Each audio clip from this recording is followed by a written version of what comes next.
Segunda Reis, capítulo 4, versículo 1.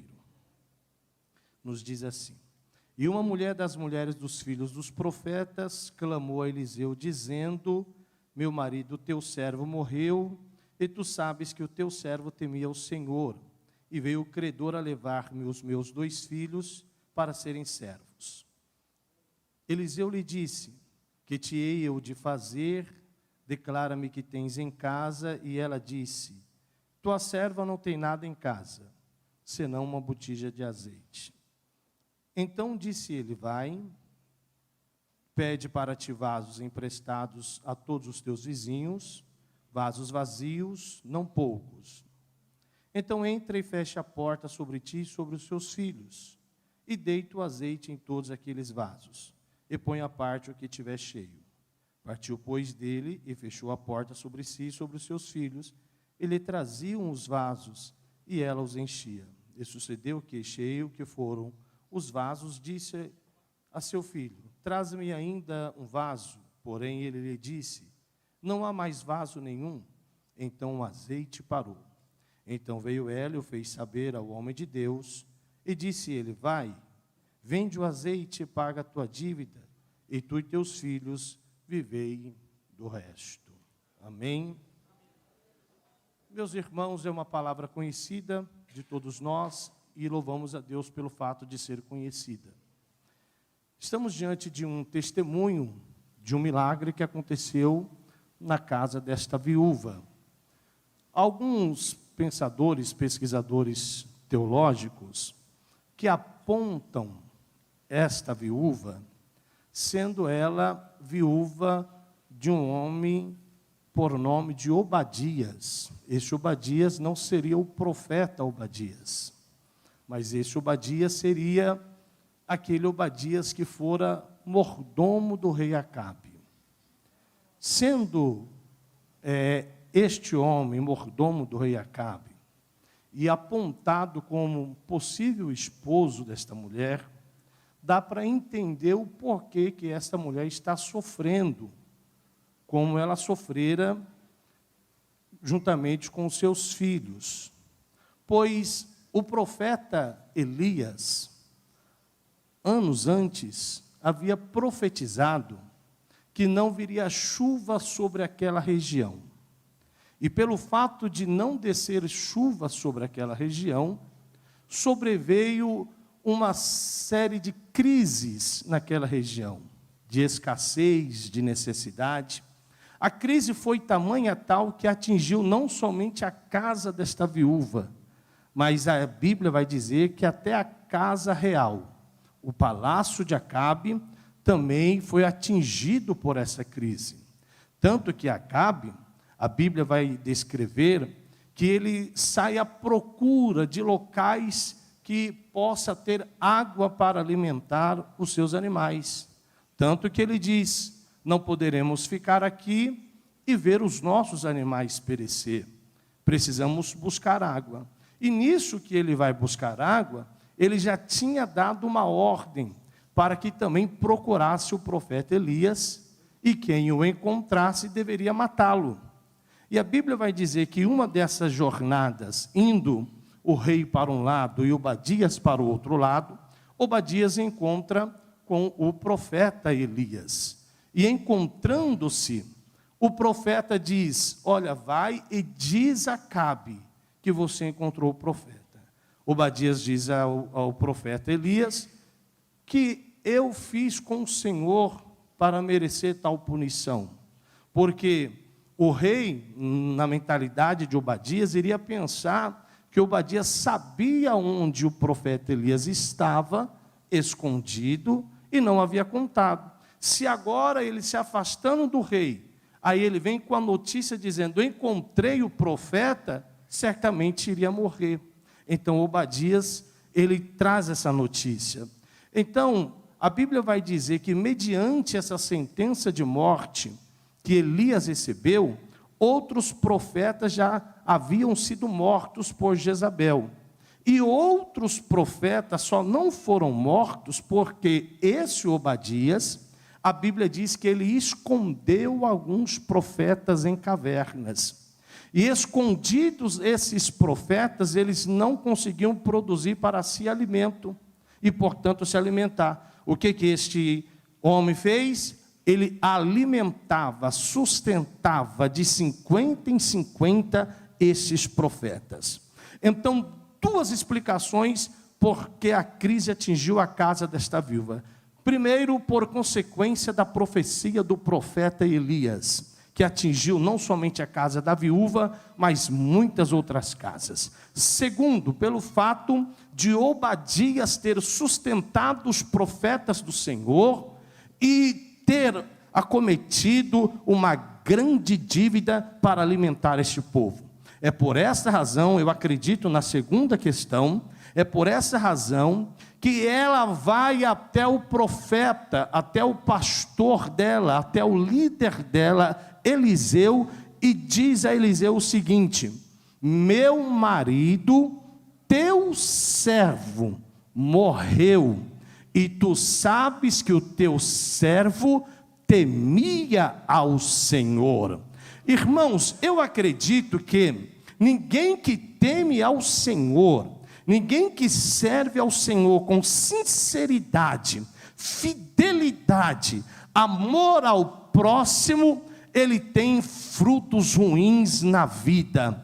Por onde passa, os seus frutos, o seu testemunho é digno de honra. Eu acredito que este homem, pelo fato do testemunho dela, ela diz que é servo e temia. Quem teme ao Senhor não é daquele gênero de pessoa que compra e não paga. Não é daquele gênero de pessoa que dá calote aqui, calote ali, engana lá e lá colar. Pelo contrário, anda de cabeça erguida. Pelo contrário, a sua saída é melhor do que a sua entrada. Porque entrar, todo mundo entra. Entrar, todo mundo ajuda, mas o segredo, como diz o sábio Salomão, está na saída. É como você sai, o que eles vão dizer de você.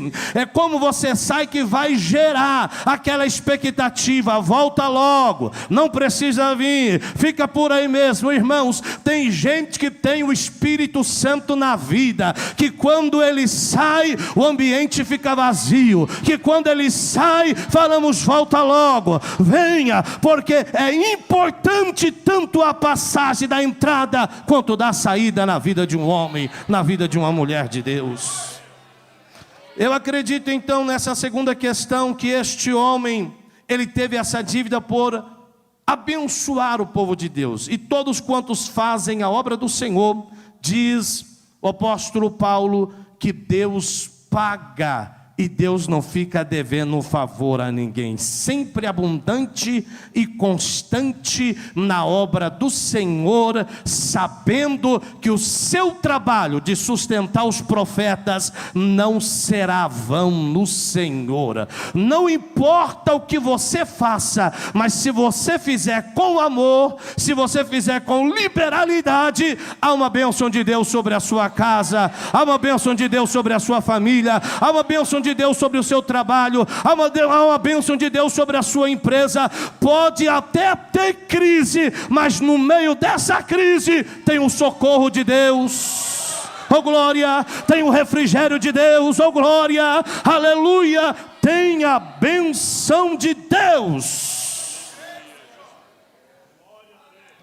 Ela diz o seguinte: meu marido, teu servo. Ela vai dizer, olha, ele é servo do Senhor. Ele estudou na escola dos profetas. Ele passou pelo discipulado. Ele passou pelas etapas. Ele é servo teu. E ele é reconhecido por Eliseu que ele realmente é servo. É muito gratificante saber que alguém ainda é servo de Deus nessa nossa geração.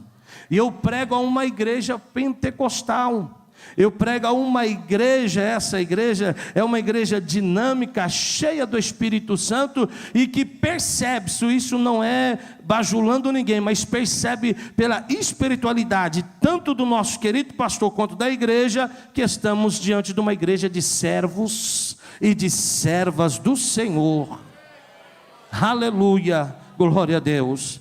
Então, a esposa, ela chega para o profeta, para o pastor, e diz assim: ele é seu obreiro, ele é seu servo, ele é servo do Senhor, ele é obediente, ele está dedicado na obra, ele está debruçado na obra do Senhor. Ele é aquele tipo de pessoa que o que dá a mão para fazer, ele abraça e ele faz conforme as suas forças.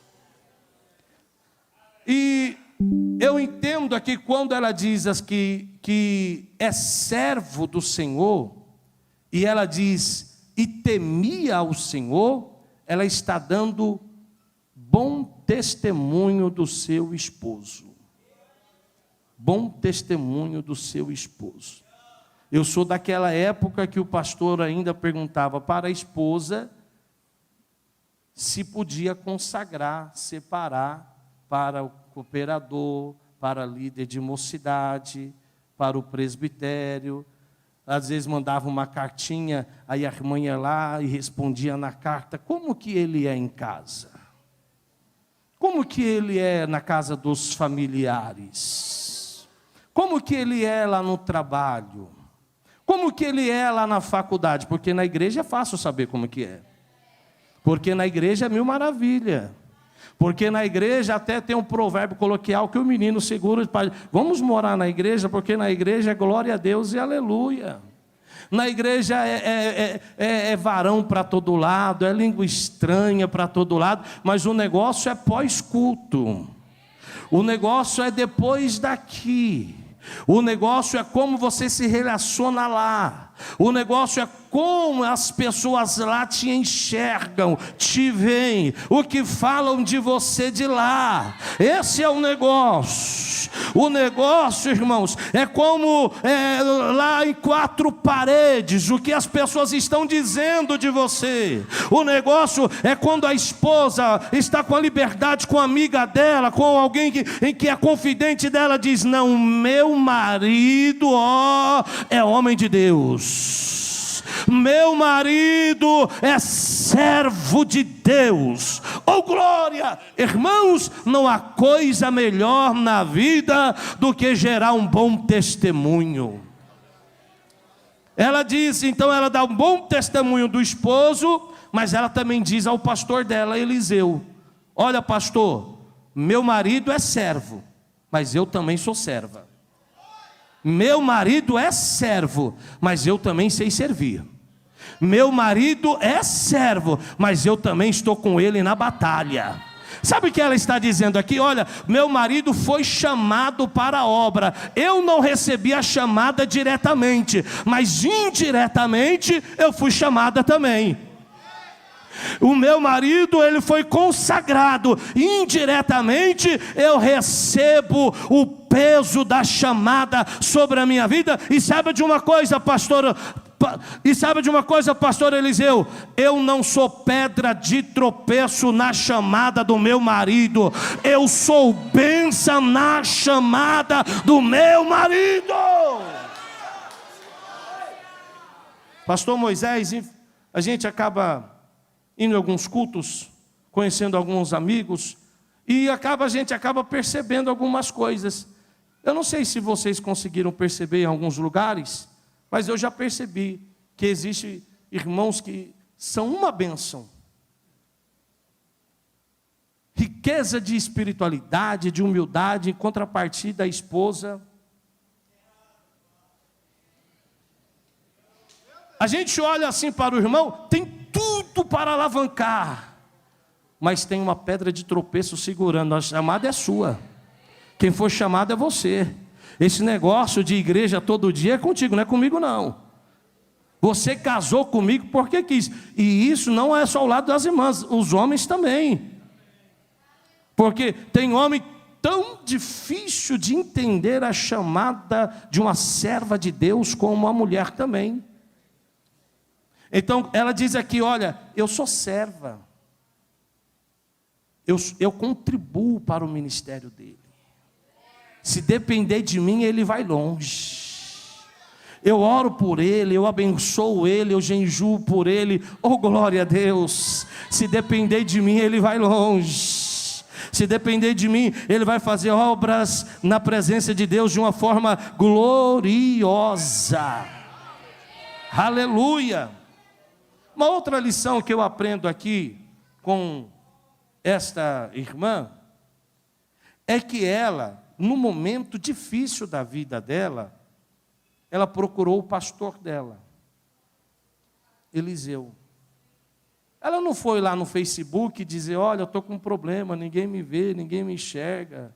Ela não postou lá no Instagram, porque, irmãos, eu não sei o que acontece. Tem tanta gente que pensa que o Instagram, que o Facebook é psicólogo dele. Vai ajudar ele, irmãos. No Instagram, no Facebook, tudo é lindo, tudo é maravilha. Ninguém come ovo, ninguém anda mal vestido no Instagram. Mas na vida real é outra realidade. Na vida real é quem está contigo no dia a dia. É quem olha para você e diz, não, vai na tua bênção, vai na tua força. Eu vou orar por você, eu vou te ajudar, eu vou estender as mãos. Olha, Deus vai mudar essa história. Deus vai quebrar esse cativeiro. Olha, eu vou orando e Deus vai abençoando e Deus vai multiplicando as suas forças. Quando o calo aperta, quem vai estar contigo, meu irmão, é quem realmente tem a bênção de Deus na vida. Oh, glória a Deus. Quando ela procura o pastor dela, sabe que ela está nos ensinando? Ela está nos ensinando sobre honrar a liderança. Submeter a liderança. Entender que aquela liderança está posta sobre nós e a nossa bênção é condicionada àquela liderança. E aquela liderança tem a palavra profética sobre a nossa vida. Aleluia! E nos orienta para seguirmos e caminharmos cada dia mais.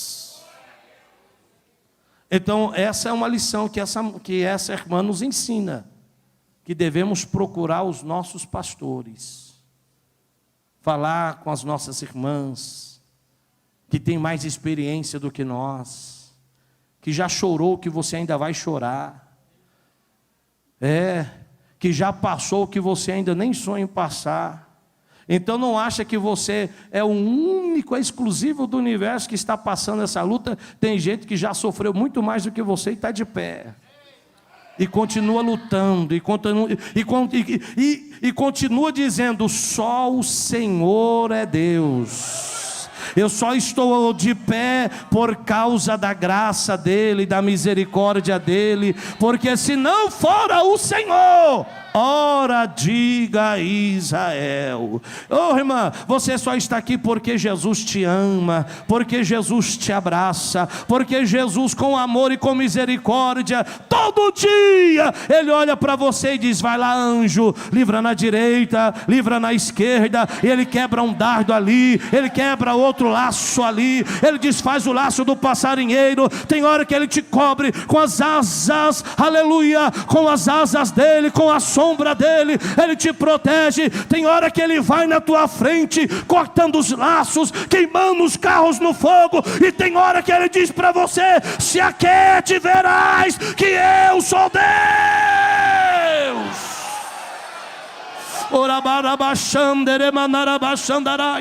Quem recebe esta palavra? Quem recebe esta palavra?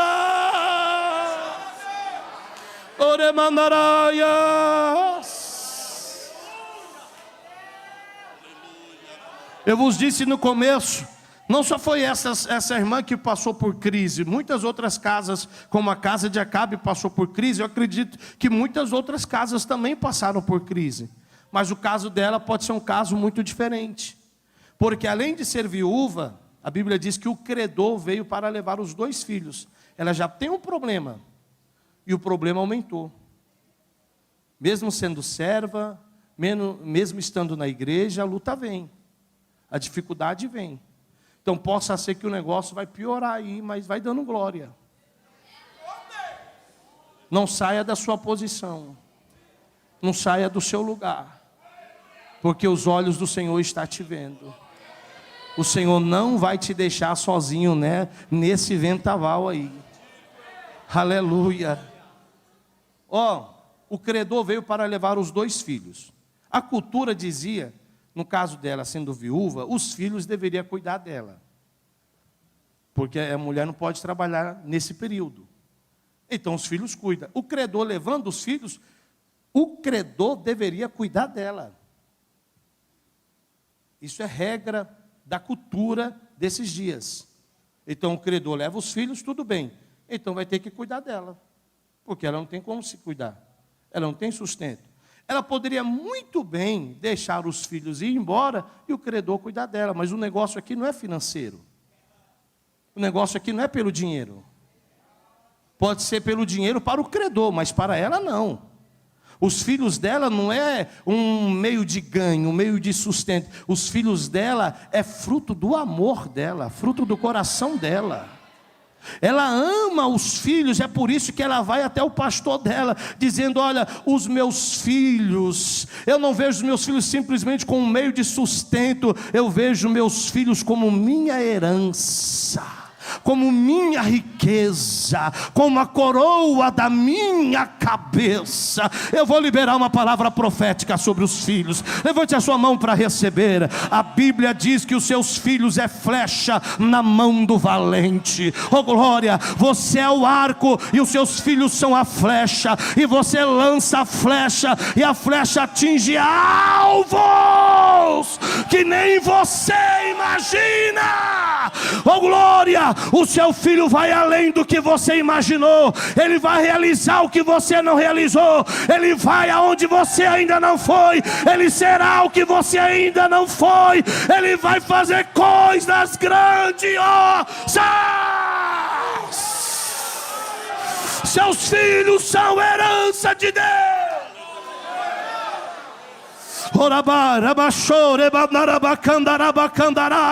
Pode na direita amaldiçoar o teu filho, pode na esquerda amaldiçoar o teu filho, mas sobre você está a palavra de bênção. Então libere para o seu filho, libere para a tua filha, libere para a tua casa. Minha casa é uma bênção, meus filhos é uma bênção, são herança do Senhor. Ora banarabanarabachandaraia. Ora manarebaias. Oh glória. Irmãos, esses filhos aqui são filhos que eu, observando o contexto, eu percebo que são filhos tementes a Deus. Porque o pastor dela diz: ó, vai e pegue vasos emprestados. Quem vai buscar é os filhos. Quem vai trazer os vasos quando ela pede, traz mais vasos, é os filhos. É os filhos que estão com ela na hora de cantar os hinos da harpa, de fazer os cultos matutinos, de fazer as vigílias. É os filhos que está dizendo: mãe, eu acredito que Deus vai nos abençoar nesta luta, que Deus vai nos abençoar nesta crise. Os filhos dela são crentes e ela não abre mão dos filhos.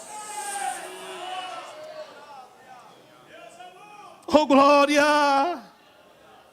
Vai, pegue vasos emprestados. Aqui o profeta, o pastor dela, vai falar sobre relacionamento social. Oh, você deve ter relacionamento também lá fora, não é só aqui dentro. Eu estava pastor em uma determinada igreja.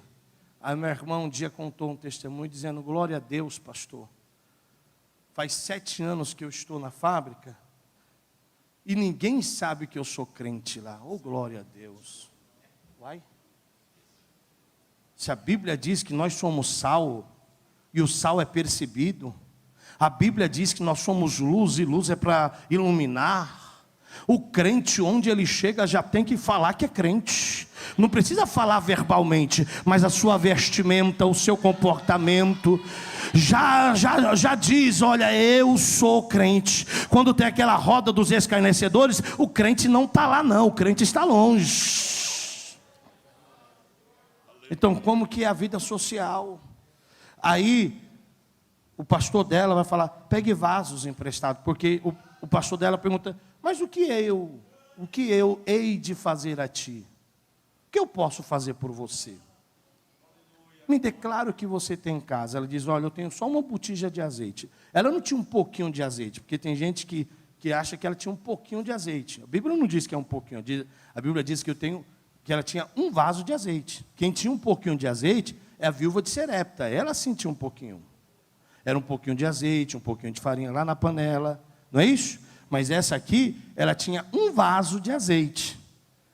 Poderia estar pela metade, ter um terço, poderia ter algumas gramas, mas não diz a quantidade, é um vaso. Sabe o que eu entendo? Que Deus trabalha naquilo que você acha que é pouco. É pouco para você, mas é o suficiente para Deus gerar um milagre na sua vida. É pequeno para você, mas é o suficiente para Deus pegar este pequeno, colocar no meio dos grandes e confundir os grandes. Ah, mas a minha empresa é uma portinha lá no final do shopping. Então Deus vai pegar essa portinha, vai mostrar para você e para os outros que Ele é o dono da prata, é o dono do ouro, e que Ele cuida de você e da sua casa. Pode ser pequeno, mas está na mão de Deus. Vai haverá bênção extraordinária. Irmãos, o azeite aqui encheu os outros vasos, sabe quando? Quando ela obedeceu. O pastor diz: vai, pegue vasos, fecha a porta e derrama. O azeite, ele encheu os outros vasos quando ela derramou, porque quando ele diz derrama é imperativo. Ela obedeceu, é uma ordem. No momento em que você cumpre as ordenanças da palavra de Deus, a bênção vem para você, a bênção vem para a sua casa. Fica tranquilo, a sua parte é só confiar e obedecer, e a parte de Deus é fazer o milagre. É pequeno, é pouquinho, mas está na mão de Deus, está obedecendo, está nos caminhos de Deus, então vai dar certo. Glória a Deus. Aí ele diz assim, ó, entra, fecha a porta.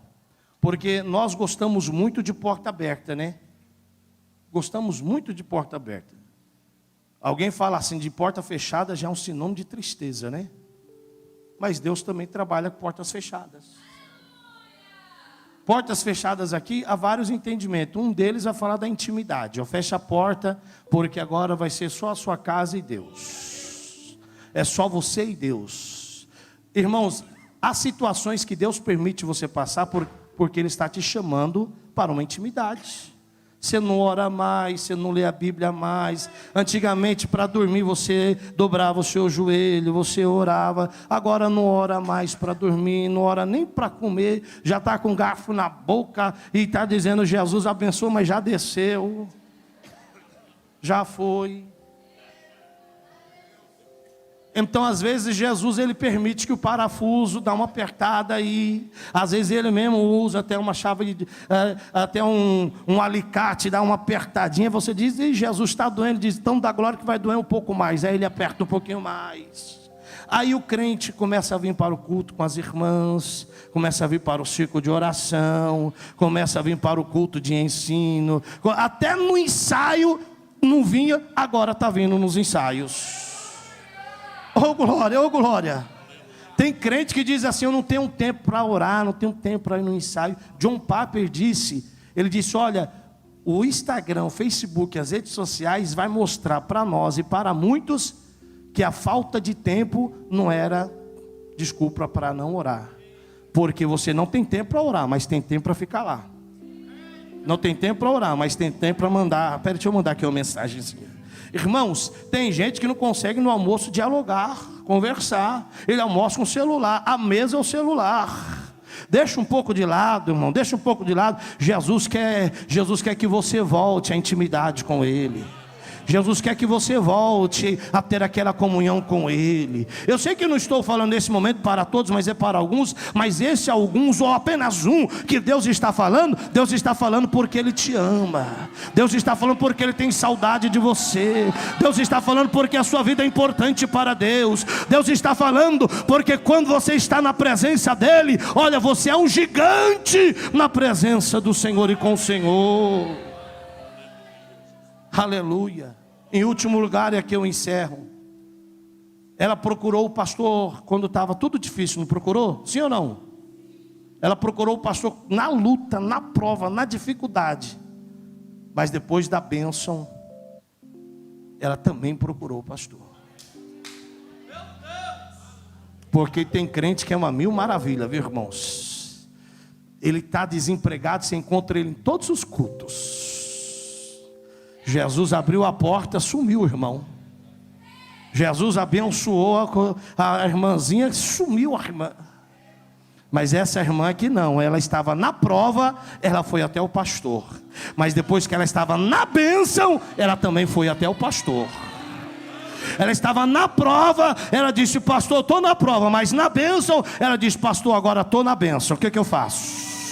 Qual é a recomendação do Senhor? Qual é a orientação do Senhor? Porque agora Deus abençoou a minha casa, Deus multiplicou o meu celeiro, agora transborda a mão direita, agora transborda a mão esquerda. Olha, pastor, aonde eu estou pisando está virando bênção, aonde eu estou colocando a mão, Deus tem multiplicado. O que eu faço agora, pastor? Paga a sua dívida, viva com dignidade, anda de cabeça erguida, saia nessa rua e permita que todos digam: olha, ela passou pelo vento, passou pela crise, passou pela dificuldade, mas permaneceu fiel. Olha o que Deus fez na vida dela, olha o que Deus fez na vida dele. Paga a sua dívida, viva de cabeça erguida, ande de cabeça erguida. Pastor Wellington Júnior, frase dele disse: e ela viveu do resto. Às vezes o resto assim em casa, dizia assim: come esse resto aí. Ah, não quero o resto não. Mas esse resto aqui é um resto que sobejava. Esse resto é um resto que viveu ela e a casa dela, dando glória a Deus.